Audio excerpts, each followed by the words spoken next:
চমৰীয়া সমষ্টিৰ অন্তৰ্গত গৰৈমাৰীত আজি বিভিন্ন কাৰ্যসূচীৰে ভাৰতীয় যুৱ কংগ্ৰেছৰ প্ৰতিষ্ঠা দিৱস উদযাপন কৰা হয়।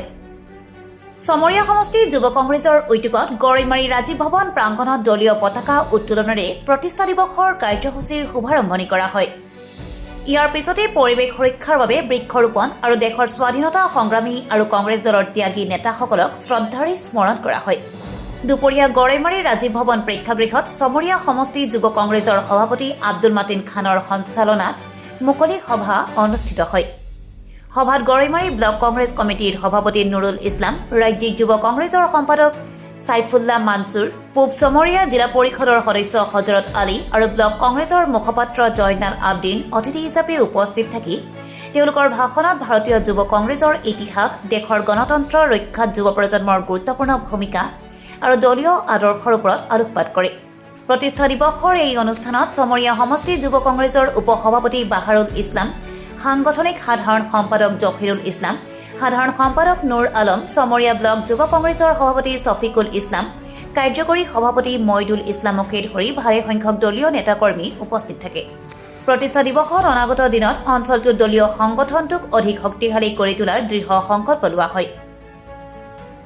আজি আমি আপোনালোকৰ জৰিয়তে গোটেই অসমবাসী তথা ভাৰতবাসীক জনাব বিচাৰিছোঁ যে আমাৰ 1960 চনৰ আজিৰ তাৰিখত অৰ্থাৎ 9 আগষ্টৰ দিনাখন সৰ্বভাৰতীয় জাতীয় কংগ্ৰেছৰ ভাতৃ সংগঠন যুৱ কংগ্ৰেছ গঠন কৰা হৈছিলে আৰু তাহানিৰ পৰা আজি পৰ্যন্ত যুৱ কংগ্ৰেছে যি সফলতাৰে গৌৰৱময় বছৰবোৰ অতিক্ৰম কৰি সমাজৰ হকে দেশৰ হকে কাম কৰিছে, সেই গুণগাথা সেই কথা স্মৰণ কৰি আজি আমি প্ৰতিষ্ঠা দিৱস পালন কৰোঁ।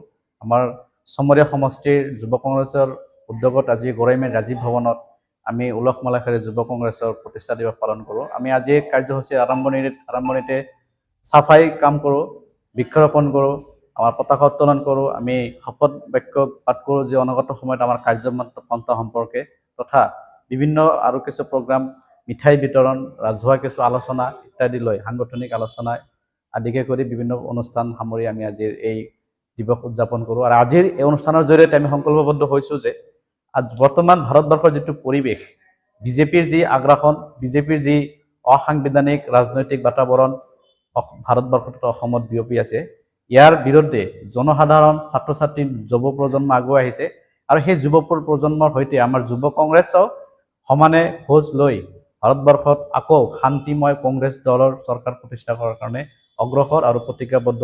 সেই বাৰ্তা আমি আজি আপোনাৰ মিডিয়াৰ জৰিয়তে জনসাধাৰণ তথা দেশৰ প্ৰতিজন নাগৰিক, সুশিক্ষিত ব্যক্তি, যুৱ ছাত্ৰ ছাত্ৰী তথা বৰ্তমান যি ট্ৰেণ্ডিং জেন জি তেখেতক আমি জনাব বিচাৰিছোঁ।